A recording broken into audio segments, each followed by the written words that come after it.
Na ką, sveiki piliečiai. O, atsiprašau už savo tokį feisą, bet šiandien kažkaip mėgojau kažkaip. Baigiau pamainą 6 val. Ryte. Greituoju būdu parlėkiau į viešbutį, nes nebeturiu viskas paskutinės dienos. Šiandien paskutinis tarp kitko reisas. Vakar buvau Norwich, pirmą kartą tam sandėly buvau. Tokia tolima, gera gana kelionė, bet wow, stojau porą kartų, galvojau, smigsiu visiškai.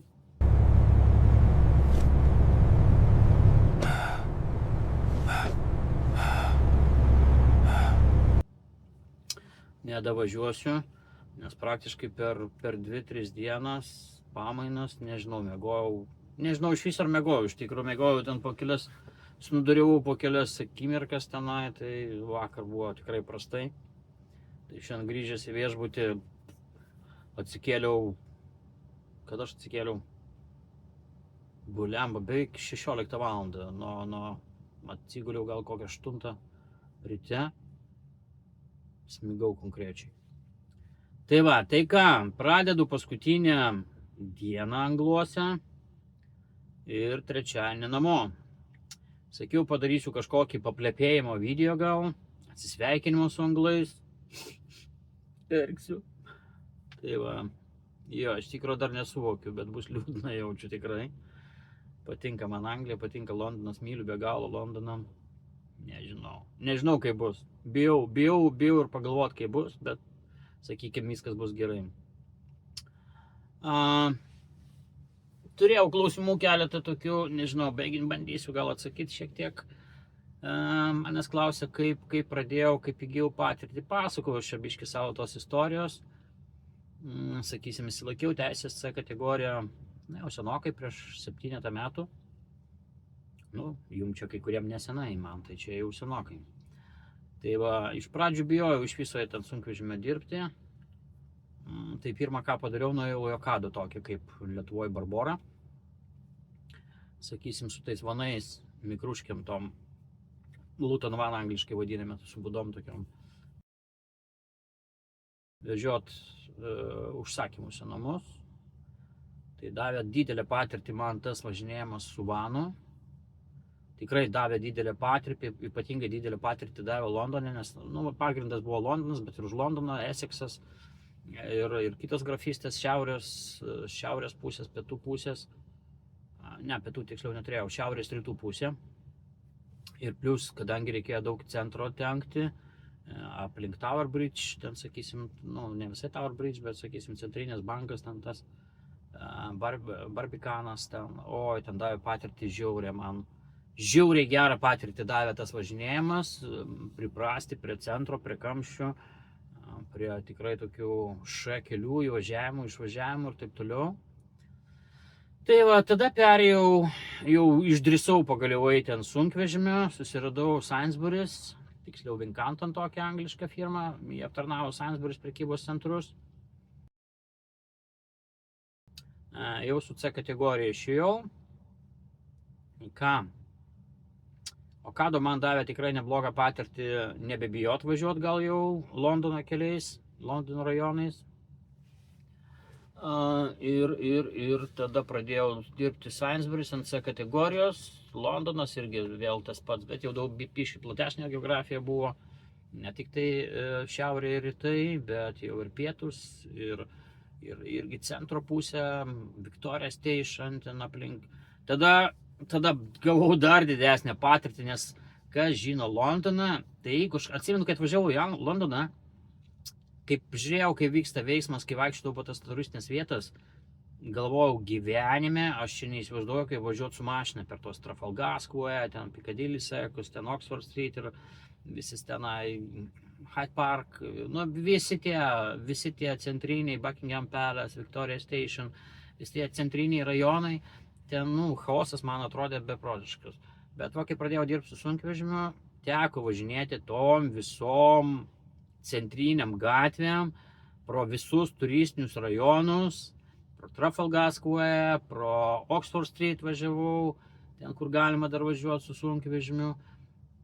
Praktiškai ten, kur vaikšto turistai, tos visos labiausiai busy gatvės, tai ten gavau tikrai geras pamokas, tikrai gerą patirtį gavau. Manevravime, tengi dviračių pilna, landžioje visi kai išprotėję, ten pėstieji eina bet kada, bet kur, mašinos ten kerta kelius visas vienos kitom, ten, chaosas iš tikrųjų. Gal ne Italija, nežinau, gal ne Ispanija kokia, ar ne to labiau ten Indija, ar Pakistanas, ar Bangladešas, bet irgi labai intensyvus. Šiaip Londonas skaitosi Europoje, man rodos, kaip labiausia, kamščiuotas miestas. Tai gavau patirtį ant C kategorijos gerą, 3,5 metų aš pradirbau tenai. Ir parkavimus, pridariau krūvą smulkių accident. Bordiūrai, stulpeliai visokie. Ir kiekvienas tas dalykas davė pamoką. Ir pagrindinė pamoka - neskubėk. Neskubėk, spjauk ant visur, ant visko, rūpinkis tik savim. Žiūrėk tik tai, kaip tau saugu, kaip tau patogu. Kitu atveju kentiesi. Ir kentiesi, pas mus kompanija gera, pas mus nežinau kaip Lietuvoje, ten girdėjau, už viską skaičiuoja, nieks už nieko neskaičiuoja, bet psichologiškai visiems naujokam pasakysiu, niekada neskubėkit, visą laiką žiūrėkit tik tai savęs ir savo saugumo ir taip toliau. Nes paskui eini ant kilimo, jautiesi kaip šūdo gabalas. Čia Anglijoje, tikrai kultūra, tas mandagumas ir visas dalykas, tai nepalyginimas turbūt su nieko tenai, bent aš jau kiek man teko kitose šalyse būti, tikrai anglai turi tą tokį įgimtą kultūringumą, tas visi excuse me, pardon, ten ir taip toliau, vienu žodžiu atsiprašinėjimas tenai už nieką, čia pas juos įgimta yra tas dalykas. Tai bet ką aš noriu pasakyti apie tai, paskui eini, sėdi su tais vadybininkais 3 valandas, aiškinasi tenai, sakau, kaltas, mano kaltė, paskubėjo, užioplys ir taip toliau ir taip panašiai. Viskas gerai, kiek kartų mėginau išeiti, man pasakė, sako, net nebandyk, mes niekur tavęs neišleisim. Nežinau, kodėl mane toleravo iš tikrųjų ilgą laiką ir išėjau savo norų, nieks neišmetė ir net prašė, kad neišeičiau, sakė, pasimk, toks yra angliškai career break, tai po metus laiko tu kaip ir išėjęs, bet neišėjęs. Tik tai atlikė tada jau pagrindinis menedžeris, sako, bliamba, neišeini, karočią, pasimk tą career breaką. Jeigu, sako, ten tau nepatiks toje firmoje, kur išeini, tai sako, vis laik galėsi sugrįžti. Tiesiog paskambini, pasakai, viskas, aš grįžtu ir grįžti. Jokių ten naujų prieimimų ir taip toliau, taip panašiai. Tai aš sėdėjau ant career breako, kol nenusprendžiau išvažiuoti į Lietuvą. Tai va, ir tikrai buvo nuostabu, kad mane jie laiko, nes tikrai turėjau daug smulkių accident, tų įvykių ir matyt, nežinau, gal matų žmogus dirbo karočią. Niekada nekėliau jokių konfliktų, niekada, kaip sakyti, nesačkavojau rusiškai, žinai. Tai tiesiog viskas buvo čiki-briki. Bet gavau tikrai didelį patirtį. Su kiekvienu įvykiu ateidavo tas, žinai, toks mąstyk, neskubėk ir nes pas mane buvo toks, blemba, čia apsisukinėjo ar kažkur pravažiuoti reikia ir toks, blemba, žinai, blokuoju kelią kažkam tai. Da pokrent, kam tu tam blokuoji kelią. Daryk, kad būtų saugu tau. Viskas. Tai mano pagrindinis patarimas visiems naujokam. Neskubėt. Pas mus visi mokymai buvo. Mums vis laik pastovi. Mūsų mokymai būdavo pastovi ir pastovi vos ne kiekvieną dieną mini mokymai. Tenai kas savaitę, ten kas kelias mėnesius tie tokie didesni mokymai, plius tie CPC 95 kodo mokymai. Neskubėk. Yra vienas toks angliškas žodis. Yield. Stebuklingas. Kuris man žiauriai nepatinka. Kuriuo man tiesiog, ne mano natūroje apskritai, tai lietuviškai reiškia nusileisti, užleisti. Tai jeigu matai, kas tau lenda, nusileisk. Tipo užleisti, jeigu lenda, kad koks jis nagas, kad ir koks jis šūdžius yra, tu ten laikaisi, kaip sakyti, iš karto užsiemi pozicijas, vietas ir taip toliau nusileisk. Nes buvo, atsimenu, ekrane pas mus ten kabėjo telikai, pastovi ekranė su visokiom taisyklėm, tai 3 sekundės tau gali išgelbėti 3 valandas, paskui aiškinamas ofise. Tai čia irgi tas dalykas, man jis labai nepriimtinas, aš žiauriai nemėgstu tokių dalykų, kai matau naglus karočių ten landžiojantis iš vis ne iš tų linijų, ar ten mėginančius būti gudresnius už visais. Bet visiems naujokam pasakysiu tikrai, geriau pabūti kitą kartą durnesniam ir išvengti, nors ir tavo teisybė bus, bet nežinau kaip kitur, pas mus Anglijoje sakysim taip, tu esi profesionalus vairuotojas, tu praktiškai vis laik kaltas. Nesvarbu, kad tai tavo kaltė bus ar ne tavo kaltė, bet tu turi vertinti situaciją, tu turi nuspėti, numatyti, prognozuoti ir taip toliau ir taip panašiai. Tai va, tokios taisyklės, tokios netaisyklės, tokios nerašytos taisyklės kitą kartą. Tu esi profesionalas, tu moki už visus ir žinai už visus geriau. Ale. Turėtum turėti. Tai viskas kris ant tavo galvos ir viskas bus taip, kad tu profi. Tu atsakingas. Nes yra piramidė tokia. Čionai, sakysim, kas yra žemiausioj padėtyje, tai yra patys pažeidžiamiausi ir kas yra aukščiausi. Tai ten piramidė eina tai pėstieji, dviratininkai, visokie paspirtukininkai, motoroleriai, motociklai, lengvosios automobiliai, vanai, toliau, mikruškės lietuviškai, autobusai ir mes, furistai, sunkvežimistai, nesvarbu, CE kategorija, mes pačiam viršui, tai yra mes mažiausia pažeidžiami ir mes labiausiai už visus atsakingi. Profai, blėm, negaliu, mane siutino tas dalykas. Aš atrodo, žinai, turi būti kaip tėvas, motina, brolis, sesuo ir tenai visiems, už visus galvoti, už visus viską daryti. Tu turi numatyti, koks idiotas lys tau po ratais, tu turi stabdyti, bet kam užleis kelią ir taip toliau. Atrodo, kad aš nedirbu, aš išvažiavau pasivažinėti just for fun, kaip sakoma angliškai. Ne, bet tai va. Ir kas, paskui perėjau ant fūros. Vieną dieną su instruktorium ir paskui važiuoju kaip nori. Buvo daug juoko, pasakojau apie tos dalykus, antram video, man rodos, pasakojau, kai vienam sandėly parkavusi pusę valandos, 27, atrodo, ar 29 minutės, nepamenu.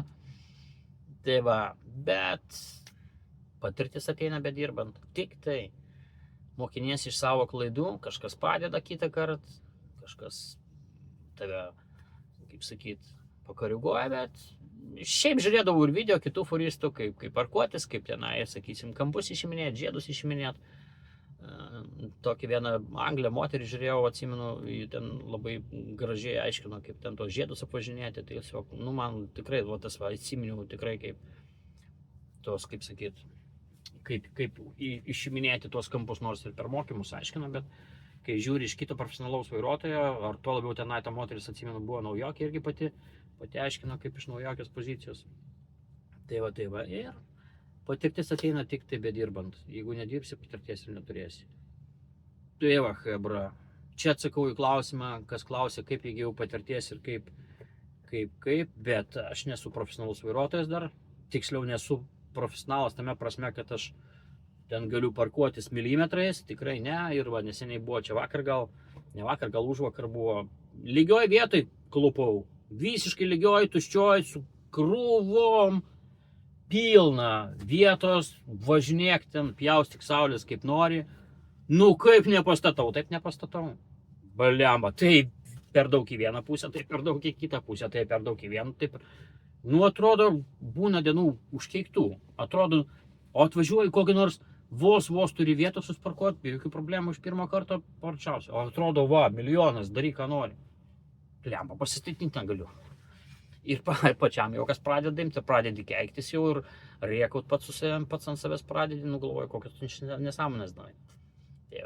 Visiems turbūt pasitaiko, bet aš, kiek pas mane ta patirtis, 7 mėnesiai ant fūros, taip kad aš nesijaučiu dar kažkoks super profis, bet manau su metais ateis ir daugiau patirties. Tai va, gerai, važiuosim, žiūrėsim, ką šiandien mes turim. Turiu tokius nelabai tolimus šiandien reisus. Praktiškai Londonas aplink Londoną, čiut prie pat. Tai gal ką nors dar parodysiu. Tai va, manau, atsakiau į klausimą apie patirtį, ką aš pats mąstau, kaip turėtų būti ir kaip neturėtų galbūt. Važiuojam šiandien toliau kažkur tai. Žiūrėsim, ką mes turim, ar bus kas pafilmuoti įdomesnio. Sometimes the road is hard, but you keep moving. Whoa.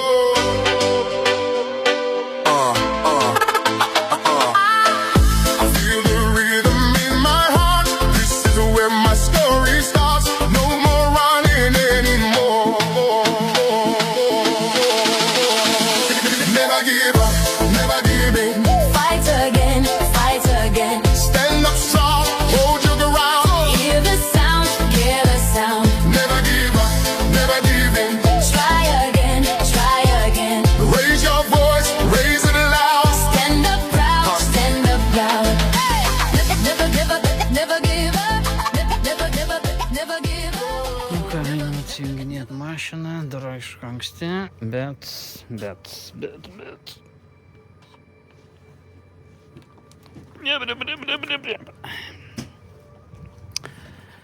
Dar yra valandą vienam sandėlinė reiks.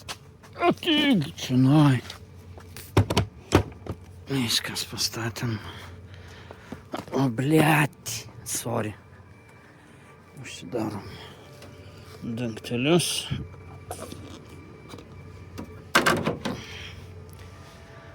Mūsų stotis krovimo. Ten tos senos. Šitas mažytės naujos. Tai ten tos, kur senos, ten kita kompanija stovi, jau nebe mūsų kompanija.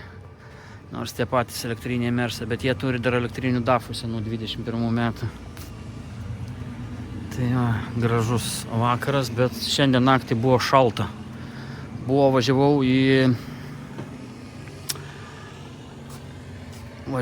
aš važiavau? Važiavau į Norwich, šiaurę. Tai keliose vietose buvo 0 temperatūra. Sakau, labą dieną, žiemą atėjo. Nu ką, piliečiai, nieko šiandien gero nepafilmavau. Kažkaip viskas bėgom. Praktiškai beveik. Iš tikrųjų nelabai ir poilsio turėjau. Vieną tik tai 5 minučių pasiėmiau. Ir vieną 15 minučių. Viskas. Nieko baisiai neparodžiau, nieko baisiai nepripasakojau, baigiu. Paskutinės mylios liko iki Depo, po Perkūnais nieks nevažiuoja. Užknysot blemą. Visi sustojo, ten vienas karočio lekia, kai išprotėjęs blemą. Čia 50 greitis, tarp kitko. Tai va. Ponai ir ponios, prisiekusiai ir neprisiekusiai. Tai va, paskutinės mylios liko iki sandėlio ir mano karjera čionai baigta. Kaip ir. Tai va, žmonės, baigėsi mano Anglija. Gal. Nežinau. Žodžiu, tai dirbau paskutinę dieną, labai laukiu grįžimo jau. Nes tas toks, kai visą laiką lauki kažko tai, pokyčio, kažkokio. Nieko baisiai neparodžiau šiandien visai, nelabai turėjau sąžiningai pasakyti, ką ir parodyti. Toks buvo skuba praktiškai visur. Važiuoju sandėlį vieną iškrovė greit, pasikrovė kitą, vieną sandėlį iš paskambino. Labai retas atvejis. Stojau Rochesterį, turėjau laiko, dar daugiau kaip pusę valandos, sakiau, pasiimsiu pertrauką. Atsistojau ten prieš sandėlį, jau prieš įvažiavimą ten fūros stovė, tokioj gatvėje dažnai. Aš irgi, pertraukas pasiėmiau, kitą kartą tenai atsistojęs. Skambino nepažįstamas numeris. What the hell? Sako, mergiotė kažkokia, tai sako, taip ir taip pas tave, sako, jau priekaba gatava. O man dar net nelaikas atvažiuoti į tą sandėlį. Aš turėjau tenai būti 3:18, o išvažiuoti 4. Man jau prieš 3 skambina. Čia yra super retas atvejis. Ir taip vos neskupina tavo gatavą, atvažiuok pasimk. Jujui. Ir kaip tik tai jau buvau susiruošęs važiuoti. Kaip tik tai jau kūriau mašiną. Sakau, gerai, atvažiuoju, nes nervuokime. Tai va. Tai čia toks iš retesnių atvejų, kada sandėlys tau skambina, tik įdomu, iš kur jie mano telefoną žino. Čia buvo klausimas. Ar čia jie gal sistemoje yra viskas. Iš tikrųjų, niekada nesidomėjau, kaip ten yra. Amazonės sistemoje gal yra, žino, koks vairuotojas atvažiuoja, žino numerį, gal neįsivaizduoju iš tikrųjų. Tai va, praktiškai vienas toks retas įvykis, kuris šiandien įvyko apskritai, ne tai, kad šiandien įvyko, bet apskritai per visą tavo darbą čionai, kad iš sandėlio skambintų, kad tau yra krovinės. Sveikata. Tai va, nu ir ką, baigiam šituos reportažus iš Anglijos. Grįžtam į Lietuvą, daromės 95. Kažkada keičiamės teisės, net dabar dar. Pagal statymus šėlia, pagal statymus 185 dienos. Taip kad ir bandom kažką daryti Lietuvoje. Kaip ir sakiau, turiu keletą nusimatęs, ką pasirinksiu, nežinau dar konkrečiai. Bet bandysim.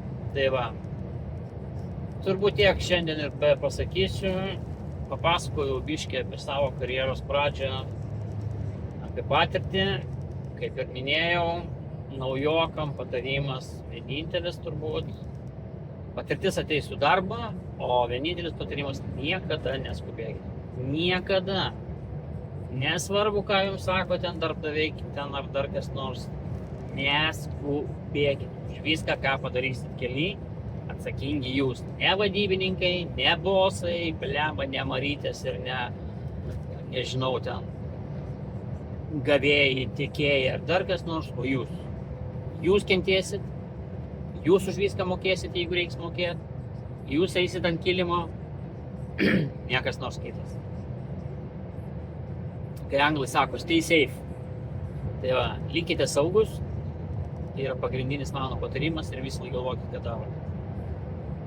Nes už viską, tada, kada mes kely, mes atsakingi už viską. Kad tave stums ten vadybininkas ar tenai kas greičiau, ar dar kas nors tenai tave, kaip sakyt, kai angliškai sakoma, pushins, paskui jie nusiplaus rankas. Tu vairuotojas, tavo atsakomybė visa kelyje, viskas. Taip kad mano tokia nuomonė, aš iš to turėjau daug pamokų, supratau, augu, bet dar toli. Tie žmonės, kurie pradirbę visą gyvenimą, furistais ten, vairuotojas ten 20, 15, 30 metų. Man tarp kitko, vieną kartą teko dirbti su vienu žmogum. Jis visą gyvenimą nuo jaunystės vairuoja sunkvežimį. Ir jis dar dirba, būdamas, tada aš kai su juo dirbau čia prieš kelis metus, tiksliau dirbau vieną reisą, dar jau per agentūrą dirbau, reikėjo nuvaryti tenai mašiną vieną į kitą vietą Londoną, į kitą galą Londoną. Senukas, kūdas mažas, dar gana guvus, sakau, kiek tau metų? 82 liktai, jeigu neklystu. Ir jis dar vairuoja fūras. Čia buvo man šokas. Tikrai. Paliavo tokių metų. Tai va kaip. Tokios patirties aš niekada neturėsiu, nes pradėjau tik tai po 50. Laikykimės visi, saugiai visiems kely, gerų kelionių, saugių kelionių. Susimatysim sekantį kartą. Iki.